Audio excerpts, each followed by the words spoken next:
नमस्कार साथियों, मैं शरद कुमार। आज मैं आप सबको थोड़ा सा और संगठन के कार्यकलाप के बारे में थोड़ी सी मैं जानकारी साझा करना चाहता हूं। साथियों, मैं बताना चाहूँगा कि सरकार जो भी सर्कुलर हम लोगों के ऊपर लागू करती है, जो भी नीतिगत निर्णय वो सरकार लेती हैं, जो सर्कुलर लागू होता है, जो नियमावली बनाती है, उस नियमावली को अगर कार्यपालिका, जो सरकार के प्रबंधन हैं, सरकार के तंत्र हैं, जो पदाधिकारी हैं, अगर उसको ठीक से वो लागू नहीं करते हैं तो अब संगठन उसे लागू कराने के लिए जो संगठन का जो पहला कर्तव्य है वो ये है कि कर्मचारियों के लिए बना जो भी नियम है, जो नियमावली है, जो सर्कुलर है, वह बराबर सब पर लागू हुआ कि नहीं, वह निष्ठापूर्वक वो हर कर्मचारी पर बराबर उसका इम्प्लीमेंटेशन हो रहा है कि नहीं। यही काम कमोबेश हाईकोर्ट का भी है, माननीय उच्च न्यायालय का भी यही काम है। माननीय उच्च न्यायालय में भी अगर आप जाते हैं तो उच्च न्यायालय भी यही देखती है कि सरकार का जो सर्कुलर है, सरकार के सर्कुलर को कार्यपालिका ने ठीक से लागू किया कि नहीं, और उसी के इर्द गिर्द उनका निर्णय आता है। मैं जिस और इशारा कर रहा हूँ, मेरा इशारा उस और है कि बराबर मैं देखता हूँ कि एक संवर्ग के साथी दूसरे संवर्ग को कोसते हैं। कभी कहेंगे कि चतुर्थ श्रेणी के हमारे कुछ साथी कहेंगे कि क्लर्क सब हमारा काम नहीं होने देता है। क्लर्कियल कैडर के साथी कहेंगे कि पंचायत सचिव को इतना वेतनमान मिल गया, राजस्व कर्मचारी को ये सुविधा मिल गई। भाई, सबकी अलग अलग परिस्थिति है, अलग अलग व्यवस्था है। और संगठन क्या कहता है, अगर आपका सोच संगठनात्मक सोच है तो संगठन सबको एक साथ एकजुट होकर के एक नज़रिए से देखता है, वह भेदभाव करके नहीं देखता है। जो संगठन के नज़र से देखते हैं, जो संगठन के नेतृत्व साथी हैं, वो सबको एक नज़र से देखते हैं। उनके नज़र में ना कोई चतुर्थ श्रेणी है, ना तृतीय श्रेणी है, ना कोई और संवर्ग के साथी है, ना कोई शिक्षक है। वो सरकार के नीति को देखते हैं। हाँ, सवाल सबके अलग अलग जरूर हैं, सवाल सबके अलग अलग हैं। सरकार सब हर संवर्ग पर अलग अलग चीज़ें रख रही है, लेकिन अगर आप इस तरह से सोचना शुरू कर देंगे ना कि लिपिक संवर्ग को ये मिल गया और चतुर्थ श्रेणी को ये नहीं मिल रहा है, और पंचायत सचिव को ये क्यों मिल गया और उसको ये क्यों मिल गया, तो आप कमज़ोर होंगे, आपकी एकजुटता कमज़ोर होगी। आपको ये भ्रम दिमाग से निकालना चाहिए। दूसरी बात कि आप जब कोई लड़ाई लड़ रहे हैं ना, तो मैं पहले ही कहा कि सरकार का अगर कोई सर्कुलर निर्गत हो गया है, कोई वेतन आयोग गठन करके कोई वेतनमान कर्मचारी के लिए निर्धारित कर दिया गया है, तो यह नीतिगत निर्णय है।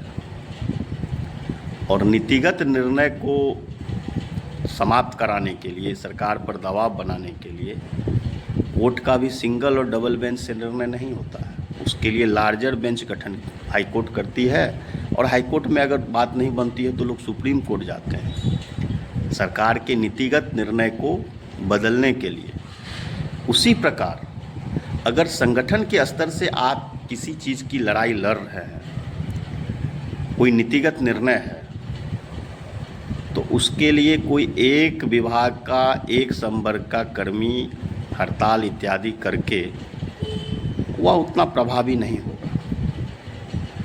आपको इसके लिए पूरा, क्योंकि नीतिगत निर्णय को बदलने के लिए अगर मान लीजिए लिपिक संवर्ग हैं तो वो संवर्णालय के लिपिक हों, न्यायालय के लिपिक हों, सिंचाई विभाग के लिपिक हों, एग्रीकल्चर के लिपिक हों, स्वास्थ्य विभाग के लिपिक हों, जितने विभाग हैं, पीडब्ल्यूडी, पीएचडी, जितने भी लिपिक हैं, वो सभी लिपिक को इस लड़ाई में एक साथ होकर कूदना पड़ेगा। क्योंकि आप सरकार के नीतिगत निर्णय को चैलेंज करने के लिए जा रहे हैं।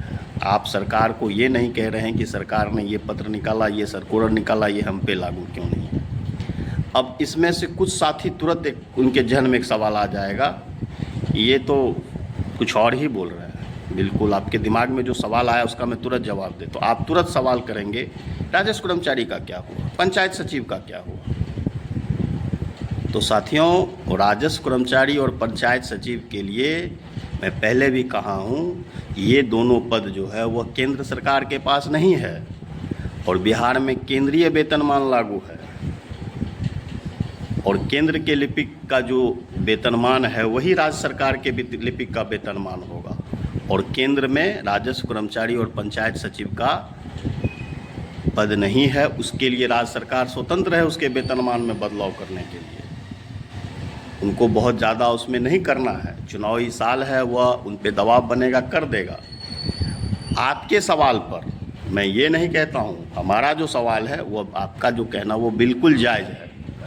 आपको माहौल बनाना पड़ेगा, बिहार के जितने विभाग के लिपिक हैं वह लिपिक एकजुट हो जाइए, वो सारे लिपिक एकजुट हो जाइए, वो नगर निगम के हों, कमान के हों, अर्ध सरकारी विभाग के हों, जितने भी लिपिक हैं वो एकजुट हो जाइए। और फिर आप अगर इस लड़ाई को लड़ेंगे एकजुट होकर के, तब सरकार के किसी नीतिगत निर्णय को आप चैलेंज कर पाएंगे, उनको कह पाएंगे। और ये फैक्ट है, ये ना मैं किसी का मनोबल बढ़ा रहा हूँ ना घटा रहा हूँ, मैं आपको एकदम फैक्चुअल बात बता रहा हूँ। आप किसी अनुभवी साथी से, अगर आप किसी और भी संगठन से जुड़े हैं तो आप वहाँ भी अपने नेतृत्व से इस बात पर डिस्कस कीजिए।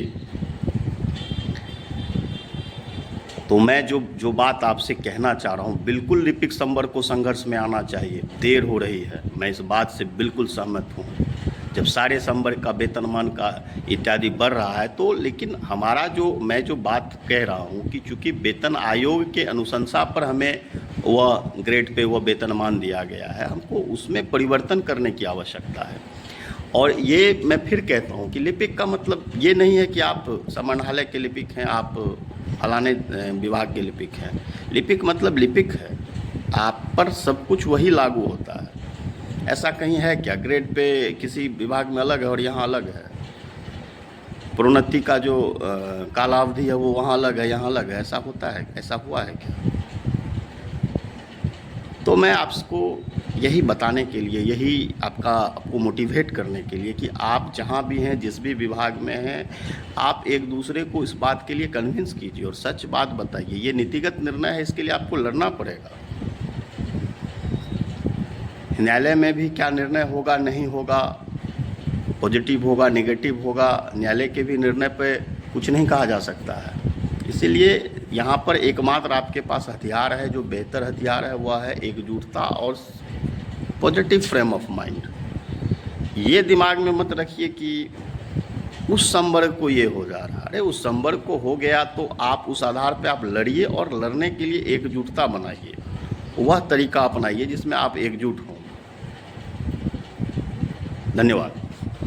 यहाँ साथियों, मैं एक चीज़ और बताना चाहूँगा कि बिहार राज्य अराजपत्रित कर्मचारी महासंघ जो है वो अपनी सभी संबद्ध संगठनों के नीति निर्धारित बातों पर सदैव सजग रहा है और बिहार राज्य अराजपत्रित कर्मचारी महासंघ का जो सोच है, जो दायरा है, वो बहुत बड़ा है। अखिल भारतीय राज्य सरकारी कर्मचारी महासंघ से ये संबद्ध है, अंतर्राष्ट्रीय स्तर पर TUI से, ट्रेड यूनियन इंटरनेशनल से ये संबद्ध है। हमारी आवाज़ अंतर्राष्ट्रीय आवाज़ बनती है इस संगठन के माध्यम से और ये कोई आज का इतिहास नहीं है। कितने लड़ाई, कितने संघर्ष, कितने संवर्ग की लड़ाई, और ये सभी संवर्गों को एक नज़र से देखते हैं। इनके नेतृत्व साथी, इनके जो थिंक टैंक हैं, ये सब के विषय में बराबर सोचते हैं कि कौन सी नीति अपनाई जाए जो सब पर प्रभावी होगा। ये इन्हें मतलब हमारे जो कुछ साथी हैं वो जिस तरह से चीज़ों को रख रहे हैं, वैसा लग रहा है जैसे कि ये इतनी हड़बड़ाहट है, इनको अपना संगठन जो है सो भी सरजमीन पर मजबूत करना है। ऐसे नहीं होता है साथियों, आप मजबूत बनो, कोई दिक्कत नहीं है, लेकिन बिहार राज्य अराजपत्रित कर्मचारी महासंघ का जो इतिहास है वो बहुत बड़ा है, संघर्ष बहुत बड़ा है। कभी धीर गंभीर होकर अगर इतिहास के पन्ने पलटेंगे तो इनकी गाथा बहुत ज़बरदस्त है, बहुत ज़बरदस्त। धन्यवाद।